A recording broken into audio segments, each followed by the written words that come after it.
mediodía, 6 de la madrugada, 40 segundos. Sale el sol en Bogotá, de momento tiempo seco.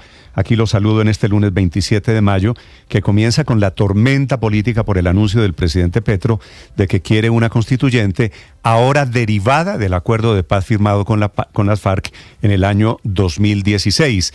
Rápidamente le responde el hombre que negoció ese acuerdo, el expresidente Juan Manuel Santos, que le dice al presidente Petro que esa idea es absurda. Y quien lo negoció, un hombre que hoy en día es senador, el exministro Humberto de la Calle, le dice también a Petro que es una tesis absolutamente equivocada, son sus palabras. La nueva idea del presidente Petro es que el acuerdo de paz es un documento del pueblo, que es un instrumento de lucha popular y que su legitimidad, oigan esto, va mucho más allá de la Constitución. Un acuerdo con las FARC que fue enmarcado al contrario, dentro de la Constitución, diseñado para respetar la Constitución en Colombia.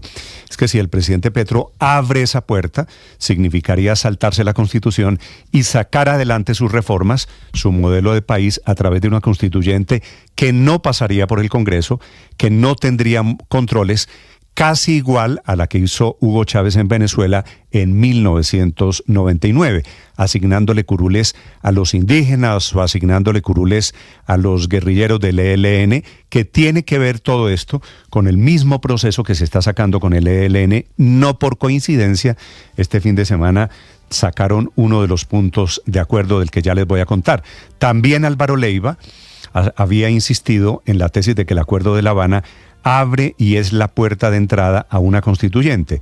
La misma ventana que se anunció este fin de semana en el primer punto con el ELN en Caracas, que dice que se necesita la participación ciudadana para transformar el modelo político y económico del país. Así que están sucediendo muchas cosas que llevan al mismo punto de encuentro, que es una constituyente para cambiar a Colombia. Bienvenidos, ya le vamos a hablar de todo este tema, de la idea del presidente Petro, de las reacciones del expresidente Santos, de la Calle, e inclusive de José Félix Laforí, que en representación de los ganaderos y del uribismo participa en el proceso con el ELN y dice que no está de acuerdo con ese primer punto pactado sobre participación ciudadana. Dice que es un primer punto lleno de equívocos y de desbordamientos. No lo firmó él a nombre del gobierno colombiano. Pero no solo es esta controversia política que no parece menor. La toma el expresidente Álvaro Uribe y algunos de sus alfiles para criticar más a Santos que a Petro. La otra controversia del día sucede por el anuncio económico que por primera vez plantea el presidente Petro, hablando de cesación de pagos, que quiere decir no pagar la deuda colombiana adquirida con la banca internacional. La amenaza del presidente Petro es que tienen que aprobarle su proyecto de endeudamiento de algo más de 17 mil millones de dólares, que si no él tendría, es la amenaza, que declarar una emergencia económica. Tuvo que salir a corregirlo el propio ministro de Hacienda, la escribió este fin de semana el presidente Petro, muy activo en su cuenta de Twitter, tuvo que salir a calmar los mercados el ministro de Hacienda ante el tsunami que se estaba armando, el dólar disparado y la amenaza de que Colombia no cumpliría sus obligaciones internacionales. Hablando de economía, les contaré en segundos sobre el nuevo director de la DIAN, se llama Jairo Orlando Villanova. Es el hombre que va a reemplazar al muy popular en redes sociales Mr. Taxis, al doctor Luis Carlos Reyes, que aparentemente va a ser el nuevo ministro de Comercio Exterior. La hoja de vida del doctor Villalona ya fue publicada en la página de Presidencia. La hoja de vida del doctor Reyes no ha sido publicada para el cargo de ministro de Comercio. Reemplazaría a Germán Umaña en un enroque que lo va a llevar a él, a Umaña, a la embajada ante Bélgica. Y les voy a contar en segundos la tragedia del momento. Alcanza a Carlos Ruiz Molina, muchacho de apenas 25 años de edad, que desapareció en la madrugada de ayer domingo saliendo de un festival de música electrónica en Corferias. A la salida se perdió del grupo de amigos, no lo volvieron a ver, lo encontraron muerto anoche en un tanque de agua allí en esa zona de Corferias. El cuerpo se encuentra esta madrugada en medicina legal para los exámenes de rigor. Y hablando de guerra, les hablaré de la nuestra que ocurre en el departamento de Caquetá, contagiado por las disidencias de las FARC. hay 10 muertos por una emboscada del Frente Carolina Ramírez de las disidencias de Iván Mordisco contra los llamados comandos de frontera de la Segunda Marquetalia. Una guerra intestina entre disidentes de las FARC ocurre en zona rural, se llama San José del Fragua, en donde producto de sus combates hay 500 familias esta mañana desplazadas sin comida y sin medicinas. Y hablando de guerra, les contaré de la de esta mañana en el Medio Oriente, en Gaza, en donde el gobierno de Hamás dice hay una masacre de más de 50 gazatíes. Esa zona, esa ciudad de Rafah, bombardeada esta mañana a pesar de los esfuerzos de la Corte Internacional de Justicia, que sigue siendo esa ciudad, Rafah, el blanco de los ataques de la aviación israelí.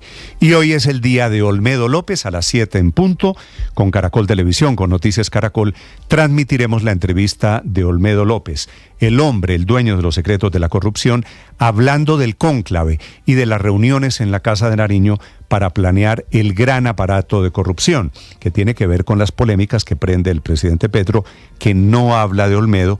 Olmedo muy activo esta semana, dando entrevistas. Mañana va a la Fiscalía y a la Corte Suprema de Justicia para contar los secretos, de quién dio la orden, de cuánta plata se movió y de cómo compraron en una gran operación de corrupción congresistas planeados desde la Casa de Nariño. El Consejo de Bogotá aprobó este fin de semana el plan de desarrollo que contempla inversiones de más de 142 billones de pesos, incluido allí el plan de alumbrado público y el cambio en el diseño de la primera ruta del metro de Bogotá, que ya no iría hasta la calle 72, sino va a la ampliación hasta la calle 100. Bienvenidos, es un gusto saludarlos en este día, lunes 27 de mayo, soleado y un día seco de momento en Bogotá. Aquí estamos con las noticias, lo más importante enseguida en el resumen que preparamos en Voces y Sonidos en Mañanas Blue. Usar el acuerdo de paz con las FARC para convocar a una constituyente es un absurdo. En un inusual pronunciamiento y en una de sus más duras declaraciones de los últimos años, el expresidente Juan Manuel Santos, que firmó el acuerdo de paz con las FARC, criticó duramente al gobierno Petro por querer usar el acuerdo para convocar una constituyente. Una asamblea constituyente solo se puede convocar usando los procedimientos que establece la Constitución. Cualquier intento de hacerlo por otra vía se enfrentaría con el Poder Legislativo, con el Poder Judicial, con las Fuerzas Armadas y con la gran mayoría de los colombianos. El ex jefe de la Delegación de Paz del Gobierno en los diálogos de La Habana con las extintas FARC, Humberto de la Calle. Tengo que declararle a los colombianos que no es cierto que en lo acordado esté implícita la autorización para buscar una constituyente, y menos aún la tesis de que las partes sencillamente se ponen de acuerdo por fuera de la legalidad colombiana a través del Consejo de Seguridad o de otras ideas un poco descabelladas e impone una constituyente por fuera de las normas constitucionales. Y es que el pasado viernes desde Popayán el presidente Gustavo Petro insistió en una constituyente derivada de los acuerdos de paz del año 2016. Esto es un documento de la nación colombiana y esto es un instrumento de lucha popular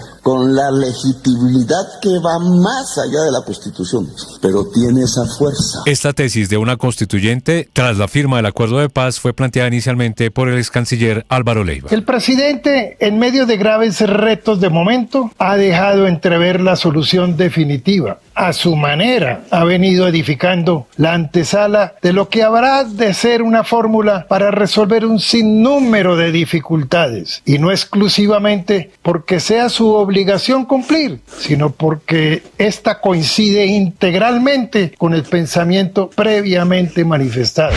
El Gobierno Nacional y el ELN cerraron el primer punto de los diálogos de paz con la firma de un modelo de participación de la sociedad. Vera Grave, jefe negociadora del gobierno, en los diálogos. Ningún proceso de negociación de ningún gobierno a lo largo de la larga historia que ya tiene el ELN en negociaciones se había llegado tan lejos en temas como cese al fuego, etcétera, pero en la participación nunca se había llegado tan lejos. Pablo Beltrán, jefe negociador del ELN. ¿Cómo va a hablar la gente en Colombia? ¿Qué le hemos pedido a la gente, que diga cómo está el país y qué soluciones ve que se requieren. Pero no solamente que diga, sino que se comprometa con la búsqueda de esas soluciones. Y al mismo tiempo divide las opiniones incluso de los mismos negociadores del gobierno con el ELN, como José Félix Laforí, quien no firmó el primer punto de esta agenda, argumentando que el diseño del modelo de participación está plagado de equívocos y desbordamientos. Jorge Bedoya, presidente de la Sociedad de Agricultores de Colombia. De alguna u otra manera lo que está diciendo es que estos acuerdos deberán convertirse en políticas de Estado, en políticas públicas y otras cosas. Pues evidentemente uno lo que primero que se imagina es dónde queda el Congreso y dónde queda la Constitución. El exministro y ex jefe negociador para el ELN, Juan Camilo Restrepo, consideró que el documento firmado es un vademecum que se asemeja a una constituyente. Es tremendamente ambiguo y por lo tanto peligroso la manera como quedó redactado este acuerdo. Pero no aclaran, y en esto es la ambigüedad, que si esas recomendaciones exigen para su implementación cambios constitucionales y legales, esos cambios tienen que llevarse a la instancia institucional, que es el Congreso, para que cambie la Constitución y la ley. No dice nada.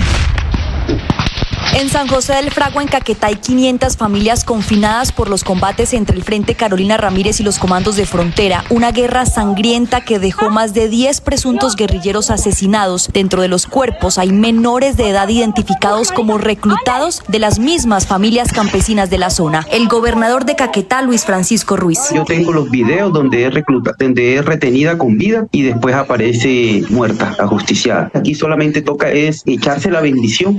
En diálogo con Noticias Caracol, el nuevo canciller Luis Gilberto Murillo se refirió a la polémica por la expedición de los pasaportes y dio un parte de tranquilidad a los colombianos. Hay que ser claros que no ha estado nunca en riesgo la expedición, la producción y expedición de los pasaportes. Tenemos un contrato que va hasta el 2 de octubre con Thomas Gregan Sons y eso va bien. Lo que sí hicimos varias fases, una primera obviamente de transición y otra de consolidación. A la Sala Especial de Instrucción de la Corte Suprema de Justicia llegó la solicitud de recusación en contra del magistrado Francisco Javier Farrán Molina, encargado del escándalo de los carrotanques en La Guajira. Piden que el magistrado sea separado de caso porque está siendo investigado por la Comisión de Acusaciones de la Cámara de Representantes, cuyo presidente es el representante Guadid Alberto Mansur, a quien Olmedo López también denunció por hacer parte del presunto entramado de corrupción. El abogado Caleb Giraldo. El principio de la imparcialidad judicial, que afecta directamente la transparencia y la eficacia de la administración de justicia, y de ahí su afectación directa también al debido proceso.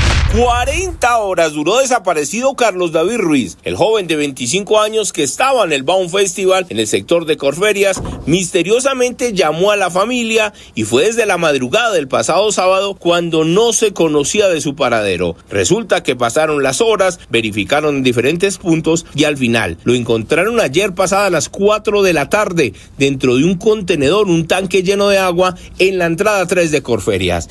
324 artículos se aprobaron con el Plan Distrital de Desarrollo en la noche del sábado 25 de junio en la Comisión Primera de Plan y Administración del Consejo de Bogotá. Son 5 objetivos de desarrollo y esta inversión tendrá un costo de 142 billones de pesos. Uno de los artículos polémicos fue la implementación de un sobrecosto para apoyar al nuevo plan de alumbrado que tiene Bogotá. Sobre esto se pronunció la concejal Diana Diago. ¿Qué más viene para Bogotá? ¿Dónde están los planes de austeridad? ¿Cuántas personas hoy en la clase media que tienen que pensar si comen o le pagan el bus al niño para ir al colegio? Y ustedes están afectándole el bolsillo al bogotano de a pie.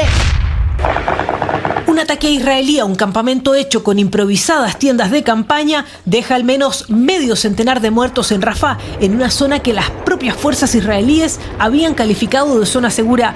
Esto ocurre 3 días después de que la Corte Internacional de Justicia ordenara el fin de la ofensiva militar del ejército israelí en esa ciudad del extremo sur de la Franja de Gaza ante el riesgo de genocidio.